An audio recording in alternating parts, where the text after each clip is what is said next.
hope Ron didn't get lost because they brought his food up here, and I don't know where he is. I think he's standing by the front door with a beer. Yeah. Oh, okay. Oh. Did they bring his food Yeah, up? they brought his food here, yeah. We don't want to lose Ron. He's all right. We're all a little responsible for him. You ready to do this? Let's do this thing. You ready? Play all right, let's go. Let's go. Turn it up.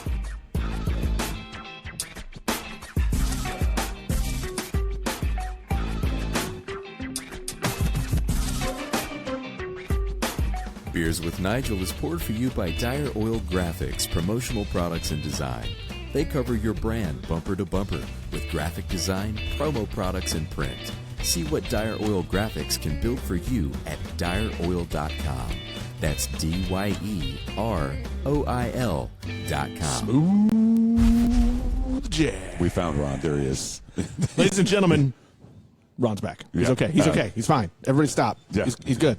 Welcome to Beers with Nigel, the show about beer And other things. and other or stuff, or We don't know. depending on We don't who know. you ask. We don't know what it is or who we are. We're on location. Wow. What was this, South Kansas City? We call it South Kansas City? Yeah? Waldo. Yes. Waldo neighborhood. Waldo. We're at KC Bier, and welcome to the show. Well, thank you for having me on. Steve Two Holly road shows from in a row. Yeah. Welcome to the show, Steve Holly. What's your title? I guess I'm the managing partner for the brewery. Okay, that's One of the a owners. big Beer honcho. Yeah. Big beer honcho. Well, welcome to the show. You and I have been talking about this for a while. Right. Finally got here. We've got some nice beers. Steve picked them out for us. Thank you very much. Cheers to you. First things first. How long have you guys been here? On the 14th, so yesterday we had our 12th anniversary. Yeah. Wow. No, the 11th, excuse me. Okay. On the 11th last week. That's awesome. It's our 12th anniversary. Let's go back to the beginning because we know KC Bier. It's one of the bigger brands here in Kansas City. But we don't know much about you, Steve. We're going to find out. This is your life. Put on your safety equipment, by It'll the be way. a short story. We don't ask very, very many questions about. Well, we don't prepare for any questions. We kind of have two canned questions we always do. And basically, what were you drinking before you started drinking good beer? Do you remember what's your beer journey been like? Absolutely. My father drank Budweiser. Okay. So I used to bring my dad a beer. When I was a little boy, Yeah. I'd usually get a sip. When it, How he little gave were- it- how when it- little Was that, were you? was that a reward or was that sneaking? No, I just and then when I got to be like 15 or so, I would get to share a small glass of beer with my father, and so Budweiser. That was it. On special occasions, his birthday, he would get Michelob, but that was about it. Oh, premium. Yeah. But I took German in high school and college. Okay. So when I was a junior in college, I spent a semester going to school in Germany. So that's the chance where I had to drink fresh German beer every day, and that just I just brought those memories back with me. And then I was already interested in beer, but it's just something that kind of grew off of my familiarity with the culture, the language, and then having lived there and had good, fresh German beer. So was that an immediate change in your palate and approach to it, or was it a gradual because you spent 6 months there? No, it was immediate. The first day I got there, my guest father, we were having lunch, and would you like a beer? And I said, yeah. So he remembered that.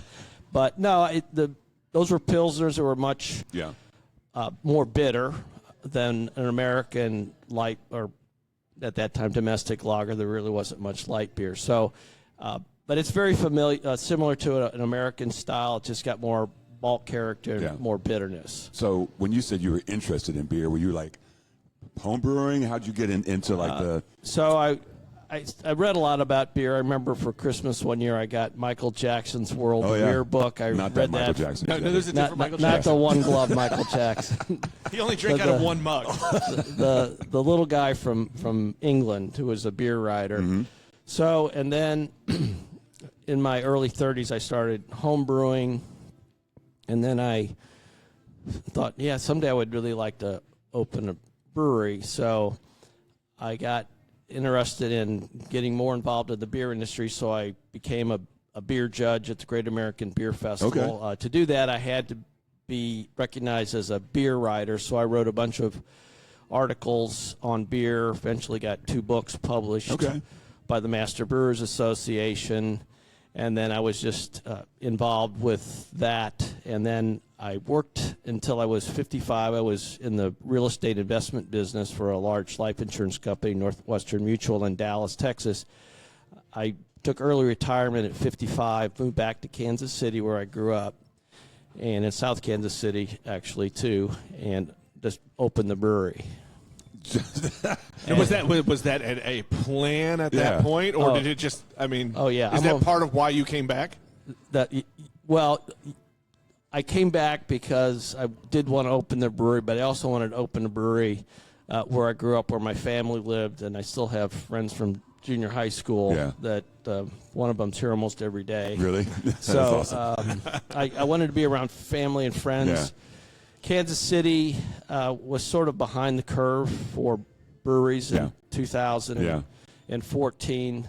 Boulevard was so dominant, still is very dominant in this market, but there really weren't many breweries. So I thought this probably, I have personal reasons, but probably as a business owner, it's probably not a bad idea either. Yeah. So, obviously it's everything here. It's German style. Was it that 6 months there, or how long you were there, that informed you? You wanted to do German style beers. That was yes. That's for 2 reasons. Unique. Yeah. Yeah. So I spent a lot of time after school. Really, I didn't go back much for 20 years, and then when I really got interested in brewing, I went for like 4 straight years. I speak German, and I went with some brewer friends, and we would visit as many breweries as we could. Yeah. I was the guy that could speak German, and we would sit down with a brewmaster. We could go through, we'd see how their brewing process worked. Yeah. And then we could ask questions about the ingredients. So you get to sit down, taste beer with the brewmaster, see the process, understand the ingredients. So that was a great education. I also spent 2 weeks taking a German brewing seminar at the Dürman's Academy in Munich in 1997, I guess it was. So I spent a lot of time visiting breweries and talking to brewers too. That's an intense lab session. Oh, absolutely. Yeah. If it's like what's his Tony Gonzalez wanted to learn how to speak, Mexican, so he didn't. Obviously he's Latino, but didn't know how. So he went to Mexico for a summer and lived with people who didn't speak English. Yeah. And so he was, it's like, I'm not leaving. You're immersing yourself into it. I mean, that must have been pretty fascinating to go and to a place like that with such history and talk to brewers, because it's a different thing than being here and talking to brewers. Right. So, and my family is ethnically German. My father still spoke German as a little boy, or as a boy in southern Illinois in a farming community. And he spoke German. I always thought that was cool. So that's why I took German as a second language in high school. But I think also that connection with the family, my interest in German beer style goes beyond just the beer, but the German culture. Yeah. And beer is such a big part of German culture as well. I just love the whole atmosphere of having a beer in the beer garden or the festivals and all that. It's a beer culture. No, you guys definitely have a niche, a unique niche in Kansas City, because it's one of those things. If you're going to come here, you're going to get educated, because you don't see a bunch of German beers running around, So I mean, I can remember the first time I came, I was like, this is totally different than anything else. But again, we get a lot of one-off in the fall. Yeah, right. Somebody's Oktoberfest, but we don't get that focus year-round from other area brewers. Right? Yeah. And you could say that the American pale lager is a German beer style. It is. It's been Americanized based on the ingredients in North America, some of our customs and culture. But and you can see around here is German malt. The growing conditions in Central Europe, or in Bavaria specifically, where we get our malt, and the Great Plains of North America. Central Europe is much cooler, much wetter. The malt, or the barley and wheat, grow differently, produce a different flavor. People talk about grapes having terroir. I think that's occurs with hops, definitely. But for beer, that's the big thing that I can taste, especially in our pale lagers. There's a difference between German pale malt and North American pale malt. Yeah. I think it just makes a big difference. And any brewery that's winning a medal in like the Great American Beer Festival, a German beer category, everybody is using imported malt. I can't really think of the last time I know of somebody that won in one of those categories without German malt. So are you guys using all German ingredients, all imported? or- We use all German ingredients except we have one beer where I fell off the wagon. We have an IPA now. Yes. And it's called Never Say IPA Yes. because I said we would never make an IPA.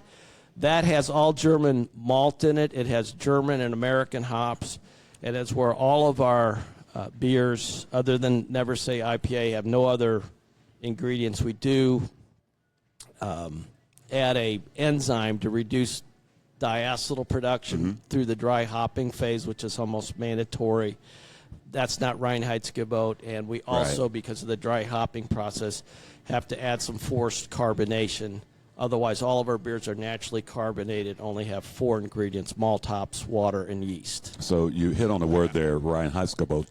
Explain that for those who don't know what that is. So Reinheitsgebot literally means purity law. Beer purity law. Yeah. Germans have a bad history with purity. So it's the beer purity law. It was created in the year 1516 by the rulers of Bavaria as for 2 reasons: a consumer protection law to maintain standards for the ingredients in beer, which limited beer to only malted barley, hops, and water. They didn't know about yeast yet. They knew there was this skunk in the bottom of the fermenter that you added to the new batch that made beer. And then that is still in force. And if you put your, on a German beer label, if you put nach dem Reinheitsgebot, or according to the German beer purity law of 1516, you have to follow standards. It's like a food label type thing. So we do that, and I think we get that question sometimes. You're limiting your ability to do multiple styles. Well, you can make a lot of beer that way. They don't have to be German styles. But also I think it creates a unique niche. Craft beer is about having unique things and not trying to be all things to all people. Yeah. So our niche is we make authentic style beer made with imported malt and hops and according to very traditional brewing standards. And 14 years, I'd say he's doing okay. I got to hit on the don't call it an IPA. What made you finally give in? I mean, there's got to be a story there of. Well, it was suggested by our sales director at the time, because IPA or pale ale, that broad category, is almost 40% of all the craft beer consumed in the United States, and we're really hurting ourselves not having a beer in that category. I like the style, actually, and I do think it rounds out our portfolio, because there are times where people want to use our beer for a special occasion or a corporate event. Well, you don't have an IPA. People like IPA. So we do have it doesn't sell very well. Oh, it doesn't? No. I mean, I don't know if people don't consider us an IPA beer. I will tell you this. We had the Missouri State Beer Championships. Yeah. Our IPA won the gold medal. No one could believe it. That's awesome. Do you think that some of that is just people just don't know it's here? I mean, because I wouldn't come here searching for an IPA. I think when you're searching for an IPA, you don't look for it next to our Dunkel Which, by brown the way, lager. By the way, let's pause for that Dunkel you brought, Nigel. Holy moly! That one? Oh, that's not That's not the Dunkel. What was that? That's the. That's our Grand Cru beer. It's got 10 different Doppelbock I had a beers little in sip. it. And then they were aged in barrels. So and then we mixed them all together. It's delicious. Yeah. It's That was delicious. fantastic. Hey, Nigel. Yes, You know what I think it's time for? it's time. Let's do it. It's mystery beer time. Mystery beer time. It's mystery beer time. So, this is a mystery beer bag, Steve. As you can imagine, it came from a golf course. We don't know which one. We don't know which one. The person who gave it to us or left it at my house didn't. Some Didn't nice tell and little won't wooden tell. shafts there. Yeah. So this is your. It's vintage.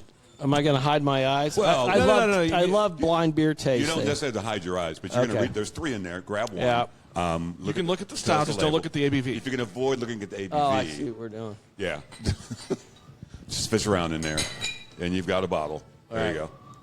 I did bring an opener. Is it the opener? No, I don't know where that opener is, dude. Oh, no. It's missing. You want to grab some? Oh, I got glasses right here. Let's do these. How about that? All right. There's 1, 2, and 3. There we go. Stand by. You want to open that? Sure. Or I can hold it. Yeah, there you go. I got you. It's professional. You got it? There you go. Feel free to pour it, Steve, if you don't mind. And you could take a gander at the label and tell us what it is. It's definitely beer. Are you sure? Yeah. I mean, and it was in my refrigerator. I don't know where that came from, actually. I have we have a thing called beer karma. Go ahead, tell us what it is. Well, it's a Leinenkugels Northwoods Amber, smooth lager with crisp and refreshing finish. Okay. I'll be the judge of that. It is a very golden Yes. amber color. Yes. and we like to play a little game. We call it Guess the ABV. Yeah. Okay.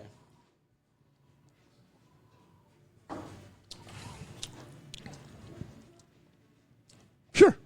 I mean, it's beer, tasting beer. It's not.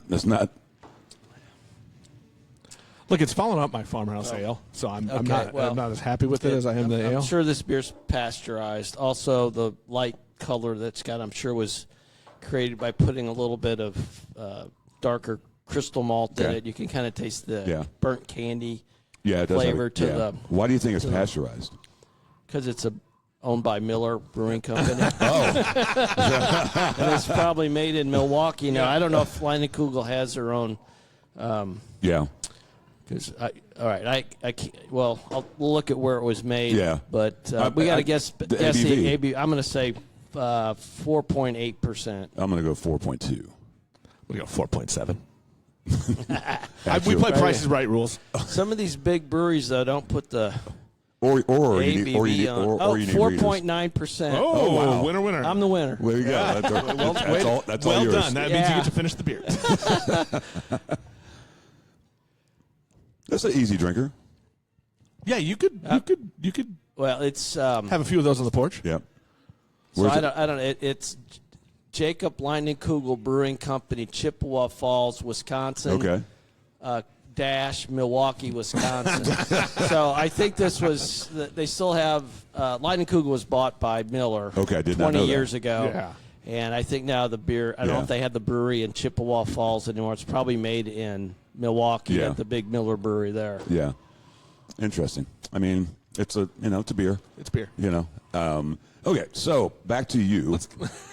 It was kind of, after drinking what I've been drinking, I'm like, That's what I'm saying. It's like I'm rocking this. That beer's like 9% alcohol. Is it really? Yeah, compare that to 4.9% adjunct lager beer. What are you drinking, Steve? I'm drinking our Munich style Holle. It's my favorite beer. Okay. See, we don't have to ask that question. He's already answered it. 5.1% alcohol. There we go. So as far as getting the German ingredients, that's a different animal to tackle as a brewery, right? Trying to get the stuff over here. Yes, it wasn't that difficult. It was always a concern of mine with this business model because there's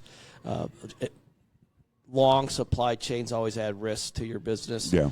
So nothing was really a problem because we buy directly from the maltster in Germany. We don't use a broker. Got it. Our malt prices aren't crazy high compared to some if we had bought smaller amounts through a local malt company or distribution company. So anyway, everything was pretty good until 2020. COVID hit. Yeah. That's what my question was. And then everybody sat at home and bought stuff from Amazon from China. Yeah. And everything got put in a shipping container and in a paper box.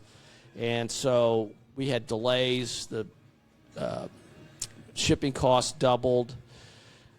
That sort of corrected itself a little bit, followed by also some bad harvest years for barley in the early 2020s.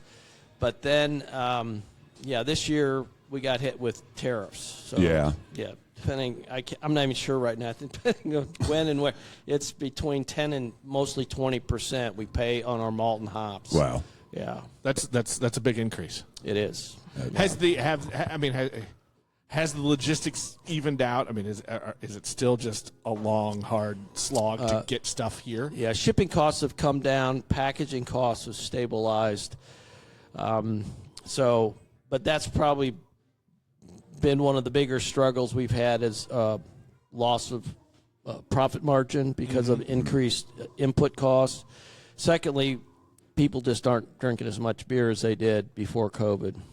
Which is unfortunate. Yeah, people have lost their minds. I'm still drinking the same amount of beers. Yeah, the younger generation just doesn't drink as much. Period. Nigel is nowhere near the younger generation.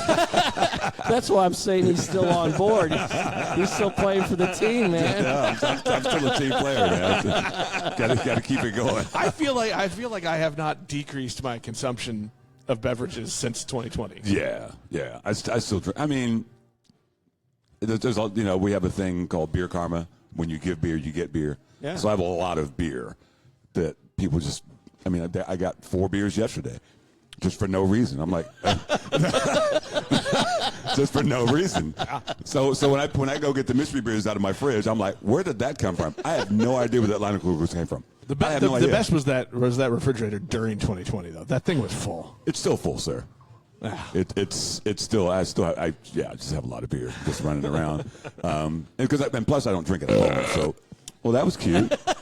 You know, look, nobody pitched in. Somebody's got to break the ice. Exactly. So, years now, you're a teenager in brewery age. Was this the vision you had for what it is now? Because it's a unique space that has a vibe. Because a lot of places, breweries, it's just a brewery. Yeah. It doesn't have a vibe. You walk in here and it's just there's something about it. You're a very perceptive man. So yes, I think the fact that we have a beer garden and we have a beer culture here that's different than other tasting rooms, brew pubs. Yes, I definitely agree. One point about the IPA: people don't come here to drink IPAs. Right. That's is that better? Oh. That's one thing. Nigel and I are like brothers. Like we have to try to one up. There's always competition. Yeah, why not? So I don't know if you're aware that we are going to open a second retail location. We're going to get to that. All right, but just quick shout ahead. Yeah. The retail side of our business is doing much better than the wholesale side. 90% of all the beer we sell is through wholesale channels, and that's what's really a struggle right now for breweries. Our on-site retail sales are good, and so that's why we considered opening a second and are opening a second location. Has that been a slow move to that? Because I feel like it was just in the last few years that every brewer was like, we have to get into the wholesale distribution. We have to. And then now you're saying it's slowing. Is that just something that everyone's seen? Was that a quick shift? No. So the category we're in, there's the large craft breweries like Boulevard, and then there's kind of us and Free State that distribute we only distribute in Kansas, Missouri, in just a handful of states. And then there's the tasting room model where basically you're selling all your beer by the glass over the bar. So our channel is the one that I think has really been a challenge due to increasing costs. I think beer drinkers are choosing less expensive beer. But more importantly, we are now considered a craft brewery. We always were. But our competitors, which I don't think in one sense are not craft brewers anymore, small independent breweries. You think of the best-known craft breweries, Lagunitas. They're owned by Heineken. You think of New Belgium. They're owned by the large Japanese brewer Kirin. Even Boulevard's owned by Duvel Mortgau. These craft breweries that we compete against in the wholesale market are all have large economies of scale, large, efficient distribution channels, and just have more resources. And as I see price becoming more of a factor for people's beer decisions, they do have the ability to make less expensive beer. Right. Right. Well, they can sell a 6-pack, right, for a lot cheaper than what you have to sell a 4-pack for. And by comparison, flip that around. If somebody is got a tasting room and then maybe they sell a 4-pack of 16-ounce cans, and they'll sell it directly to the consumer. We basically sell a case of beer to our wholesaler for $22, and it sells to the consumer for $44. Right. So when somebody that's canning on site sells that in their own tasting room, they keep all the margin, the retailers' margin. So, and then where we might sell a 6-pack of beer for $10.49, they're selling a 4-pack of 16-ounce cans for $20. Right. And there's something about once you're in the wholesale or retail store, people expect your beer to cost less than the smaller brewery that's selling it directly out of their tasting room. Yeah, it's an interesting, Well, it's a weird catch-22. Yeah, it's an interesting dance for Because you have to be there to build your brand. Right. But yeah, I mean, if you want to be out there in the wild, you gotta make some concessions, to make people buy the beer because, to your point, some people will look at a $20 4-pack and be like, I don't want to do that. Where I haven't. For me, if I'm experimenting or I just want to try something I haven't tried before, price for me again for the younger people. Me either. I'm gonna. I want to try that beer. I want to see what's happening. I'll decide if it's worth $20 a 4-pack. I might not do it again. Yeah, exactly. What do you think you're doing? You said your retail and your tasting room is doing well. That's not the case for everybody right now. What do you think you're doing, like as far as keeping that vibe and that feel, and people keep coming in, and you can keep that business up? I think we have a unique product. I miss drinking our beer every time I go out of town and I can't get a fresh, authentic German-style beer. Yeah. And I think we have a lot of customers that recognize the beer. That brings them in. I'm also going to give a lot of credit to our employees. We have retail staff that have worked here for 8-9 years now. Our customers know our servers. Yeah. They know our customers. I think there's that vibe. We're also very family-friendly. Later on today, before you leave, if you go outside, I bet you're going to see a lot of kids playing outside with the parents. So it's a very German part of the culture, not what I think a lot of Americans grow up thinking drinking is something that's done by old men smoking cigarettes in dark bars with a shot of whiskey, right? So I do have a lot of friends who are Bundesliga fans, and this is their place, man. They'll they might come see me, but they're coming to see you first. Okay. Yeah, we get people coming at 8:30, 9 o'clock every Saturday to watch German soccer. I mean, so, it's a great thing because there's not a lot of places you can go do that. I mean, like Strange Days down there. The EPL people are down there. Yeah. When Pathlight, they were the F1 racing F1 people. I was like, how did that happen? Who's watching F1 at 6 in the morning on a Sunday? But apparently there's a niche for that. Yeah, there's a niche for that. So let's talk about the new spot. What made you decide? Oh, we're ready to do something basically on the Kansas side. So we get approached at least once a month by a developer to be a tenant in one of their new developments. And it was something I thought would be a new pathway for us to grow. So a developer came to us, City of Lenexa. They got zoning for a big 200-acre mixed-use development. Yeah. The city wanted them to put a public amenity, i.e. a outdoor amphitheater. They didn't want to run an amphitheater. They knew we had a beer garden. Beer gardens and music go together. Yeah. They said, would you be interested? I really like the location. So it's at 98th and Ridgeview. That's about a half mile north of K10. One main intersection west of Renner Road. So it's just kind of south of Leawood City Center or Lenexa City Center. So it's large. It's going to have about 16,000 square feet, including a 4,000-foot event space on a mezzanine that overlooks the beer garden and the stage. Cool. There's overhead doors. If you have a private event, and we have a music entertainment that night, you can watch that from a private suite. Nice. Or ballroom, whatever event space.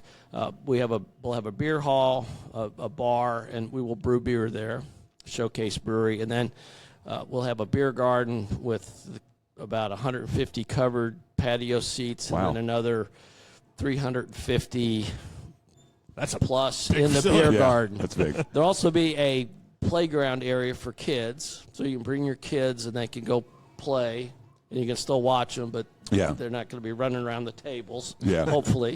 And then we also have an off-leash dog area, so you Nice. can bring your dog, Yeah. and your dog can have fun too. So, what An was- off-leash dog area and an off-leash kid area. yeah, It's fine. right. The dog zone and the kid zone. Yeah. So was this something you had been thinking about? Yes. Yeah. Really? So Yeah. this was something you're like, Yeah, oh, if you some go point- to a beer garden in Germany, the dog park thing, people bring their dogs everywhere. Yeah, they don't need yeah. a dog park. You can take a dog into a casual restaurant and they'll sit under the table. Americans have this crazy obsession with dogs in a restaurant or anywhere close to food. People live with dogs every day, and no Yeah. one dies of a dog disease Yeah. at home. But anyway, but the playgrounds are often included next to a beer garden. Yeah. Because the families go there. It's a different culture, and I like that culture, and I think people do also Yeah. appreciate that moderation in drinking with your family and friends right. is Well, there's something that can there's happen. definitely a buzz about it, Yeah. about the new spot. What's the timeline? We hope to be open in June. We Oh, hope to be okay. open by the World Cup. I don't know if it's going to happen. The developer's supposed to turn the building over to us May 15th. Whether that happens, and then if we have enough time to get all the kitchen equipment Yeah. installed, ready to open, we won't be able to brew and sell beer there probably till Labor Day. Okay. Yeah. Why is that? Just the government? timing with getting yeah. the tanks and everything. And plus, it takes 6 weeks to make our beer. So A fair we point. can't open tomorrow and have beer. We have to start brewing beer 6 weeks ahead of time. First off, May 15th is a Kansas City area holiday. That's George Brett's birthday. Everyone should know that. Sure, all right. I didn't. I didn't know that. I'd be able to invite George to show up. Doesn't he live out there? Isn't he? I think he lives in Mission Hills. Is he Mission? But, we can still invite him. pretty- I mean- yeah, sure. Kansas is Kansas. So- Tell me about the Showcase Brewery. How is that different? What are you going to use that for? So there is a different way to make German-style beer with, I want to go into a lot of details with the way you mash the grains, how you ferment and cellar the beer. So one of the things, is we use two-stage fermentation. So we ferment beer in one vessel, we transfer it to a lagering tank where it conditions. Yeah. Most breweries have a single tank. Right. It ferments, conditions, and that. But the geometry of a horizontal or flatter dish bottom tank is better for lagering. We will do that. We will do that there. So, but I've spent a lot of time making sure all the tanks line up, and we'll do things very traditional way, and we hope to make that a part of experience there. You could come and take a brewery tour. Those folks that you saw coming through when we were setting up, they were on our Sunday brewery tour. Yeah. And, for example, Chuck, who was a tour guide, I went to junior high with him. He lived down the street from me. That's awesome. 60 years ago or so. So, anyway. That's fantastic. That's awesome. You guys not only do beer, you do food.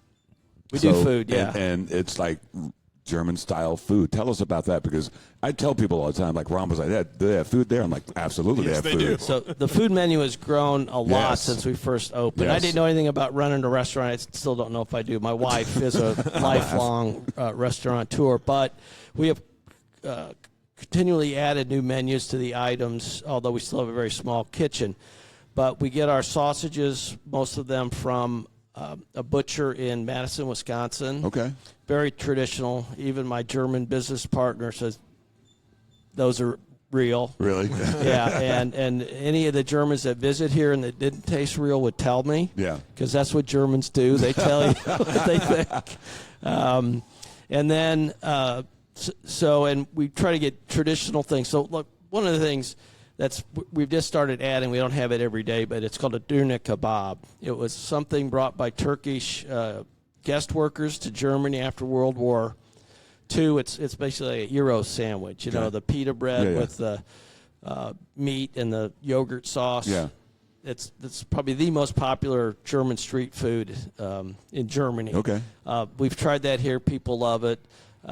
We have the Leberkäse, which is a weird sausage you don't find in the United States. And we actually have our own bratwurst, Dunkelbrat. It's a beer sauce, beer brat, that we created the spice recipe, and it's made by Scavuzzo's here locally. Yeah. And it's very much different than a Johnsonville brat that's got a lot of sugar and preservatives in it. Like our beer, our bratwursts are basically 100% natural, no preservatives, just spices, meat, and beer. We're going to need about 2 hours after the show. So have you had the food here, Nick? You got to get something before you go. I'm going to need to order a few things. And so our menu in Lenexa we'll have a full scratch kitchen. So and we'll be focused on traditional German dishes, many of ones that we have here already, but expand because we'll have a bigger kitchen. We will have pizza though. German pizza?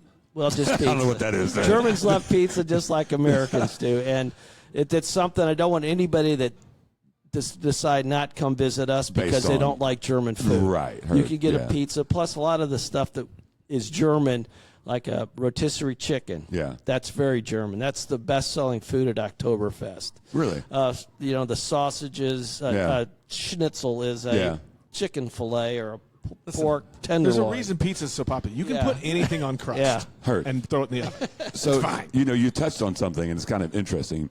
You said when Germans come here and they're judging, you get people who come like, I'm from Germany, and this beer. I mean, does that happen? Oh yeah. Really?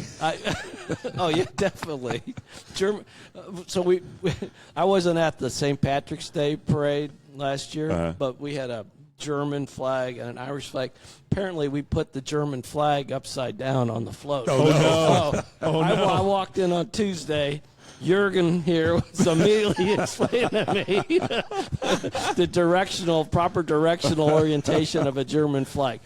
No, they will comment on the food and the beer. I would say, as far as the beer goes, it's all very, very positive. Yeah. I haven't had a Hefeweizen like this, except when I was in Germany. Or we had a lot of service members, U.S. military that were stationed in Germany, which the bases are in central and southern Germany, so very familiar with Hefeweizen and the Helle-style beers. What's the proper way to say Dunkel? Dunkel.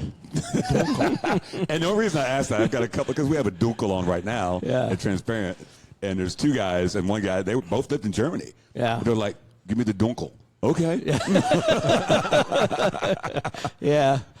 I've always wanted that too, because I feel like sometimes I order it, and no matter how I say it, the bartender will correct me. And so I'm like, I don't know. Everybody says it differently.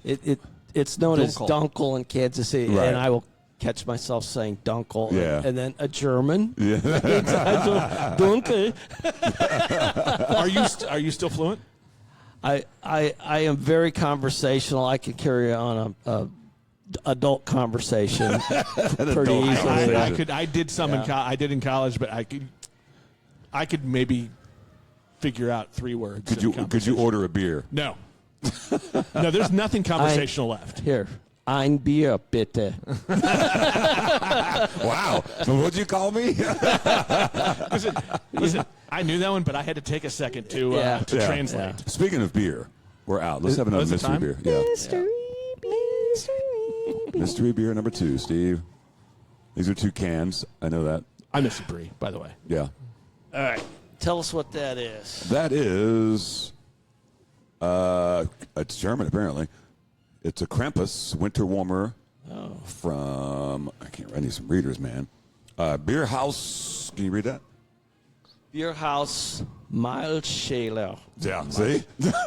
Okay, so Old World Beers. I don't know if this is from Germany. That's certainly a German name, but Krampus is a character, a thing. Yes. There's actually a movie called Krampus. Yes. Krampus. Yes. He is the dark side of Father Christmas The or other St. half. Nicholas. Yeah, he's the guy that if you're a bad child, he throws you in a sack and carries you away to his. That would be Ron over there. Yeah. Isn't that like the origin of Hansel and Gretel?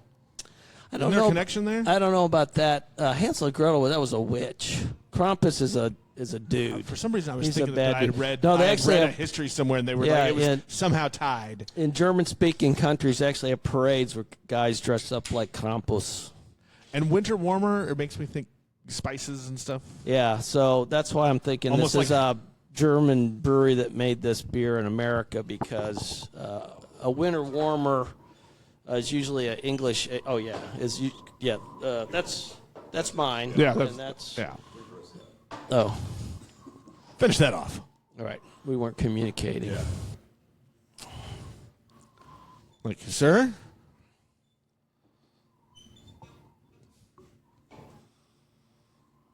I do love the can art, though. That's kind of cool. It's kind of creepy.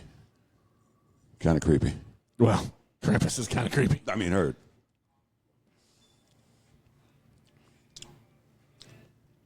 I love molasses.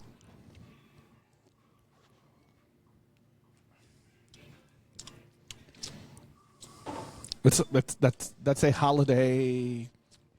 I'm not sure what to make. I'm a little bit confused, actually. I am, too, because it kind of hit me like...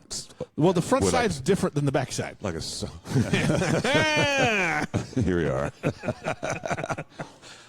It kind of hit me sour at the beginning. I don't know why, but it kind of It did. tastes like an ale. It's also got dark crystal malt, and you can taste the burnt candy. Yeah. I don't think there's any spices in there. I But don't I'm get not any sure. spice It's at all. kind of fruity. Yeah. This is It's almost like prune this juice. is brewed in Broken Bow, Nebraska. Okay.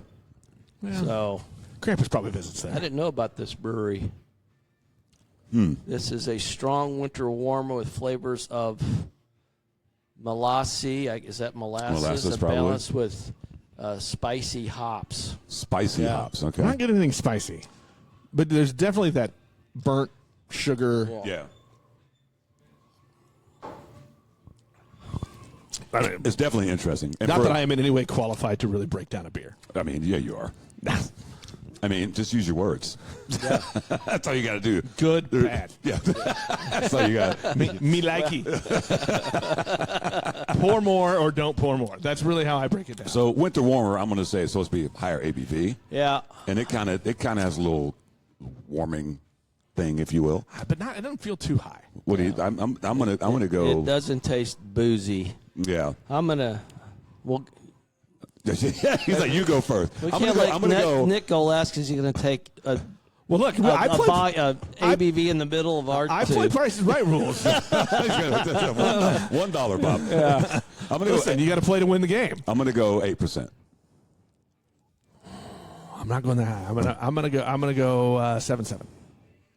Steve. I'm gonna go lower. I mean, Okay. I could say 7.6. You but could. I'm not. I'm gonna say. I almost went closer to 7. I'm gonna say 6.25. Actual retail ABV What'd you say? 7.7. 7.5.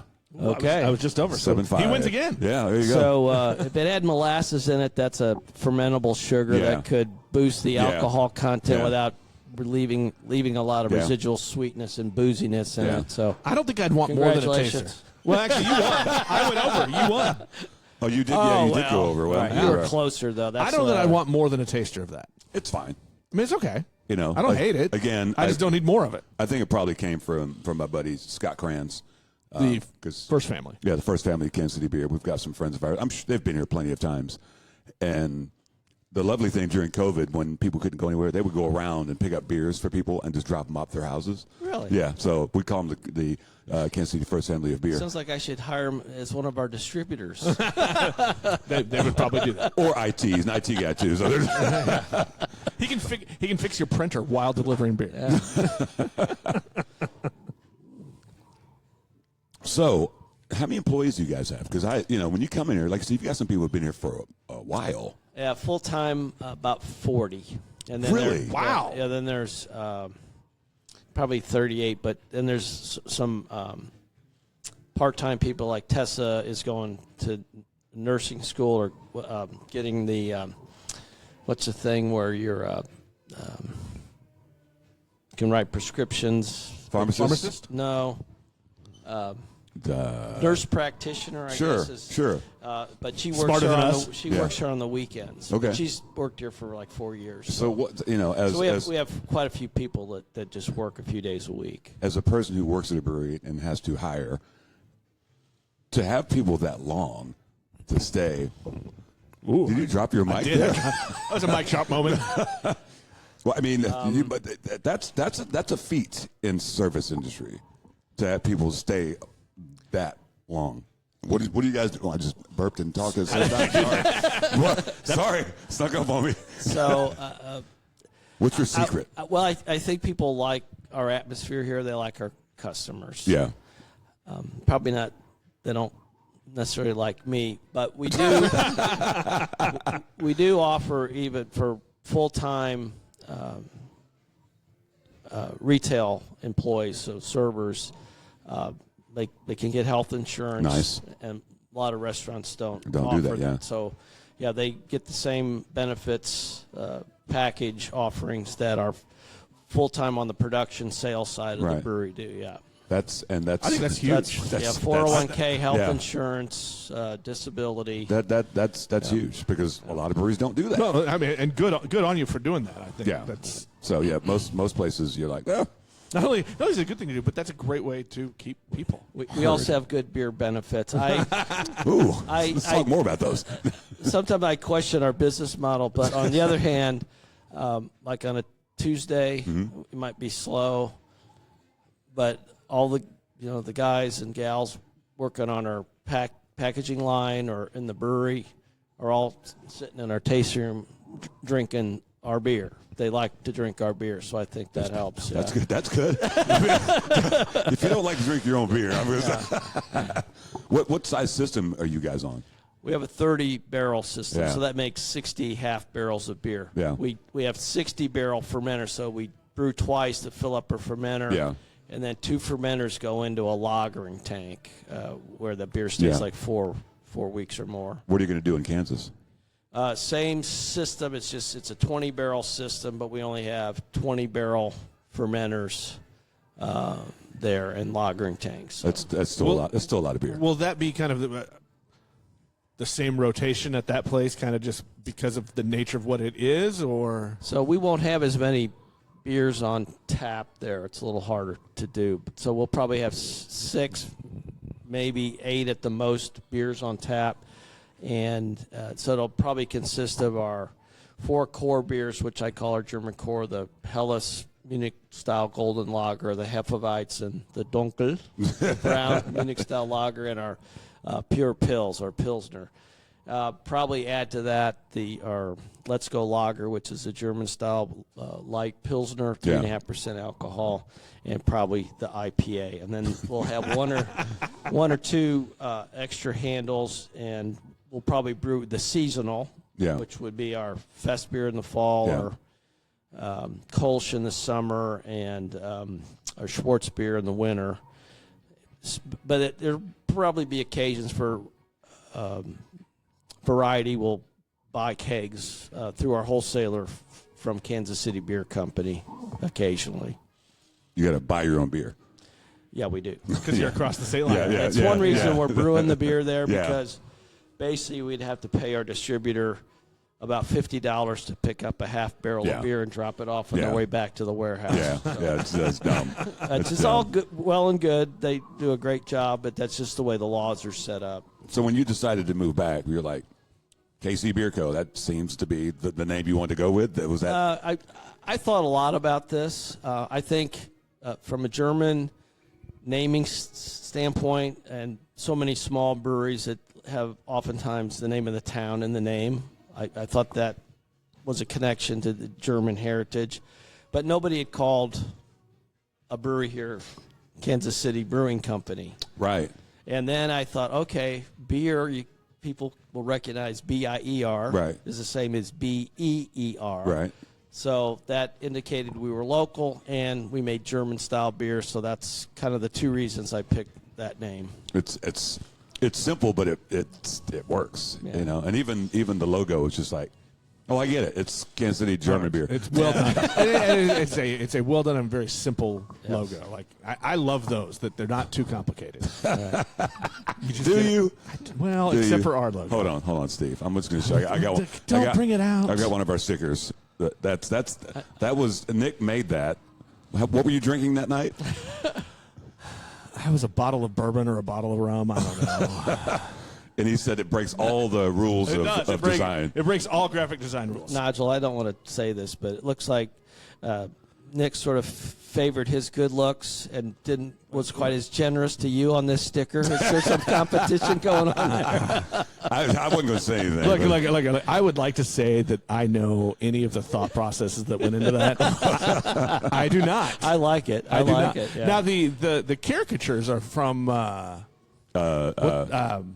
Benji in Chicago. yeah. Jolly Numbskull. Shout out Yeah. to Jolly Numbskull. So there's a guy, he'll take a picture and turn it into like a caricature, looking. and they make magnets out Oh, of them. yeah, That's kind of cool. They have them down at Fringe and Right. down at Lee Summit. Well, So- thank you. This will go on our. Well, you know, I'm sure there's Sacred probably one. There's, Bits there's probably beer one around here refrigerator. anyway. Here's some more. Yeah, I do have one. I Yeah, don't think they're probably all right. Yeah. they're probably all I'll over. the hand I place. don't know why out. that logo exists. I just had somebody sent me a picture yesterday, and where were they? And they saw one of our stickers on a pole somewhere in another state. Well, I'm we like, are like in the I'm like, I didn't put it there.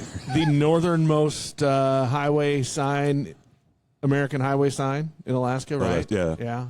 And apparently on a stripper pole. On a stripper pole in Alaska. in Alaska, yeah. So yeah, our stickers are all over the place, man. You never know. You never know. And sometimes we actually put the stickers out.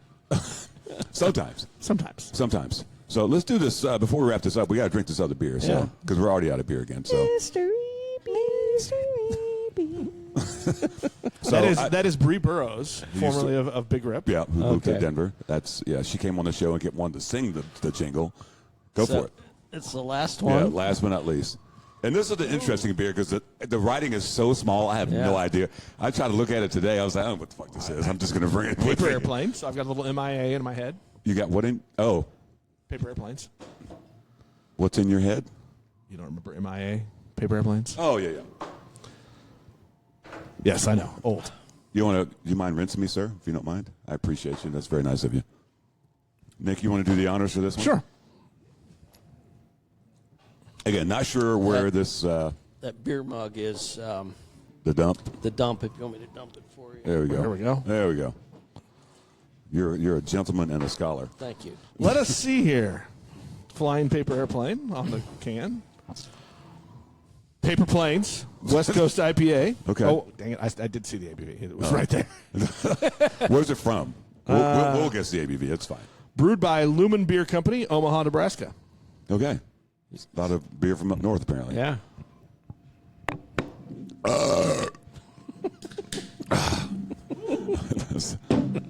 It's a frothy one. Well done. Apparently Steve doesn't burp. Well done, sir. Oh, I do. I think, I think, did you notice, Nick, that The he smell on that. he skipped over a burp one The time? nose on that. I did. I saw him lean away. He ate a right. burp, and It's- I was like, okay. Well, look, not everybody is used to our directive to lean in. Burping out loud. Yeah. I think so out of habit. all Like, right. Well, he said it was compliments to the brewer. well, look, he's probably a nice person, unlike us. And so out of habit, his instinct, his muscle memory is to lean away. And, fair point. We're not good people, Nigel. We are. We're good people. The nose on that. I mean, when I lovely cracked that nose. open, that Yeah, was amazing. Yeah, that's a lovely nose. I mean, look at that head. That is a springtime IPA to me. Cut the grass, have an IPA. Yeah, that's very bright. It is. That's Sure. refreshing. Yeah, it's very bright and refreshing. So a West Coast IPA would be made typically with one of the C hops, principally Cascade, Centennial, Citra. Columbus, Citra. Yeah. So I'm guessing this is probably Cascade, but it's got some citrus. Yeah. But it's got a little bit of woody dankness in a Yeah. good way. Yeah. If you know what I mean. I was trying to figure out which what is that was on typical the of nose. of a West Coast IPA, which is a little bit different direction than most of the very tropical fruit, citrus forward Yeah. IPAs Yeah. that people are putting, especially in the Yeah. juicy, hazy IPAs. Got good. a nice little bit of bitterness, but not crazy. No. That's a It's very nice it's beer. kind of leafy in the smell. Leafy. Okay. Leafy. Yeah. Yeah, Kind of green. Yeah. That's good though. I get that. I like that. I really like that. That's good beer. What's the name of the brewery? It's from Omaha. What'd you say it was? I know what the ABV out of Paper Omaha. Airplane? Paper Airplanes out of Lumen Beer Company Oh, Lumen Beer Company. I'm not You familiar said somewhere with in them. Omaha. in Omaha. Yeah, Omaha. Well, would you like to guess the ABV, sir? I'm going to say 7.25. I know what it is, so you guess. I might have glanced at it. I'm sorry. Damn it. Our actual retail ABV on that is 7. 7%. Yeah. I can actually read that part. I like this one a lot. That's my favorite of the three mysteries. Yeah. I think so too. Are you a hophead? Not really, no. His palate is like I like a lot of things. his palate is very like simpleton. He's like Wow. You I don't know like if I what you describe it- like, Nigel. You like what you No, like. I don't. Yeah. But I don't think that's. no, he's I like like all the things. he's Look, like you one of don't those get guys- this shape by being picky about food and drink. Right. he's like one of those guys. Oh, that's good. and beyond that, unless you come on here and we kind of try to wax poetic about it, but he's like. So if you're forced to analyze it, you can. That's what I'm saying. Yeah, but I don't. Look, I'm not really qualified. Like I That's have not no true. real beer training. That is not true. You have plenty of beer training. You have a tongue and you have a brain. Okay, there's no wrong answers to judging a beer. Whatever your palate is, that's your palate. yeah, what you like, you like. Yes. What you don't like, you so don't there's like. that's. I always think I'm not going to love IPAs as much as I do. well, it's like Is that? I mean, that's really how I would describe it. So I grew up drinking German style beer. I do love IPAs. That's a good example. But it was a bit of an acquired taste, Yes. especially going back 30 years ago when the hops weren't as fresh. They were danker and more herbal. But it's a little bit of an acquired taste. Like Nigel craves an IPA. that's not necessarily true. I mean, like when we travel, I would say 90% of the time that's what you order. No, really, if I'm going to Well, actually, crave no. something. 90% of the time it's dealer's choice. I mean, we have that in common. Yep. We like to ask the beer tender or brewer, Yeah. give us what you love. I don't know why my camera just cracked I- out on me. I also order a lot of IPAs when I go out of town. I think normally because I think they're probably going to be the best example of what a brewery Yeah. makes, because you got to, if you're going to be successful, you got to make it an IPA. And I don't drink a lot when I'm here, but we have a tasting panel here at the brewery every Monday at 1:00. People make fun of me because it's like my favorite 30 minutes of the week. How do we get in part of it? I'm free. If you would, I'm if you free would like to tomorrow. come and I can make it work. participate, I'd be happy to invite you. Really? You could come tomorrow, yeah. I would so we I would usually, totally, yeah. Sold. we usually pick 4 beers. One of them is ours, and then 3 competitor examples Yeah. of the style, and then blind taste them, and people have to pick. I love that. Order those, and I think it's important for our brewers to understand what tastes bad and why, Right. and what tastes good and why, and also is a benchmark. Are we doing okay? Yeah. Yeah, You do something similar at Transparent. well, yeah, our monthly meetings, we always, even with the kitchen staff, we do sensory. So, there'll be some beers that have never been refrigerated next to one that's on tap, and we've taught them, the BGCB, the guidelines, and again, there's no wrong adjective for what you're tasting. You write down what pops in your head, and it's good. It's a good exercise. Yeah, so I love that. I will come tomorrow and do that. Okay, and so the thing about tasting is people. What takes training is that you can recognize you taste something, but only through repeated exposure are you able to identify and name it. Yeah. That's the thing that you need. You need to be diligent, Yeah. Nigel, and keep drinking beer. That's what I tell my wife. I'm working right now, honey. And I frustrate servers when I go out to eat or someplace. Yeah. And they just want to go, oh, you want get you another beer? Yes, but don't want what I just had. Yeah. I want something else. You know, and part of, I mean, as you know, it's educating people as well. You know, like the whole IPA thing. The amount of people, I don't like IPAs. I'm like, you know, IPA, it's a wide range. You just haven't had the right one for you. Right. You know, so calm down and try this one. I think we're going to put that on a T-shirt. Calm down and try this. I think that can be said for most every style, though, right? Like there are spectrums. There are. I was in Florida last weekend, and we went to a beer fest and had some. You know, you go to a different city. Kansas City has it pretty good. There's some really good breweries here, and you know, you go to other places, you're like, this is interesting. And the most shocking thing to me was we went to this beer fest. It was homebrewers as well. I didn't come across any good homebrew. I really didn't. Really? Yeah. And there's been some really great homebrewers in this city. Yeah. So, you know. Well, we won a gold medal at the Great American Beer Festival 2 years ago. Yeah. With Mike and Stephanie Butler. Yeah. We selected their beer from the KC Bier brewing contest, and we submitted it to the Great American Beer Festival. Yeah. We won a gold medal. So the homebrew clubs here are just pretty stellar. they're really good. And look at how many of them have gone pro. Fair point. Right? And 5 years later, they regret it. No. Listen, that's just every entrepreneur. I've got a photo from another brewer friend of mine in his Levi jeans in that little watch pocket, and he's pulling it open with his other hand. He's pointing at it. This is where brewery owners keep all their money. Like I said, I think that's just every entrepreneur. Like it's a great idea. I love it, but I kind of regret it too. Well, you know, as long as I've been around in the Kansas City beer community, people are like, "You going to open a brewery?" I'm like, "No." I've got so many friends who have done it, and I'm like, "That's not my lane." I said that is not for No, me. we used to get that question a lot, and we're like, "No, we're not. We're not."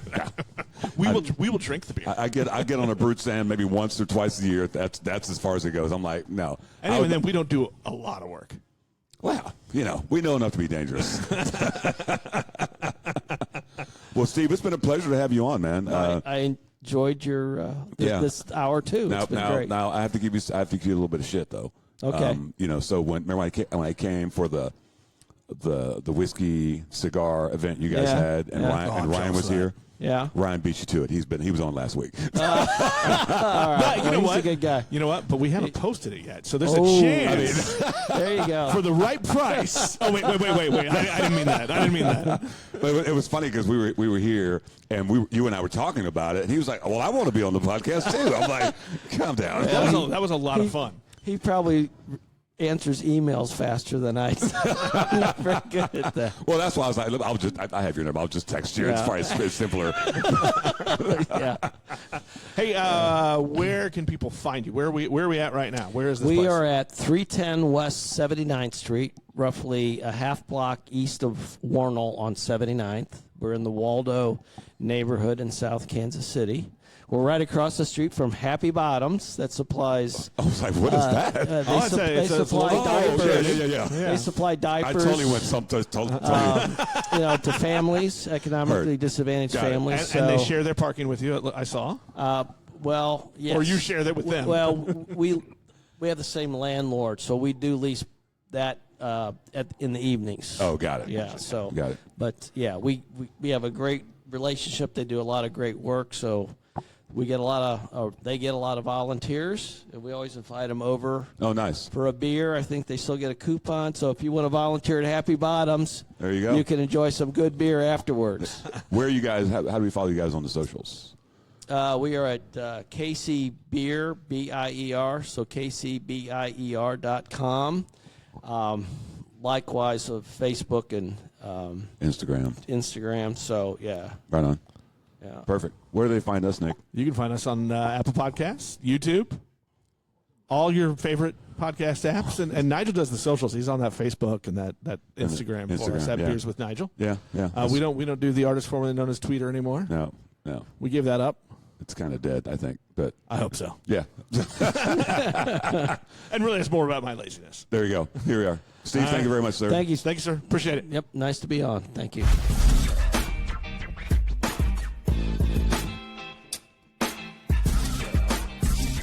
You've been listening to Beers with Nigel, a show about beer and other stuff, hosted by Nigel Woodberry and that other guy, Nick Parker. Beers with Nigel is poured for you by Dire Oil Graphics, providing bumper-to-bumper graphic design, promo products, and print services. Find them at direoil.com. Beers with Nigel is a proud member of the Fredcast Network and is available on all of your favorite podcast flavors. Find Beers with Nigel on Facebook, Twitter, Instagram, and ask Alexa to play the Beers with Nigel podcast.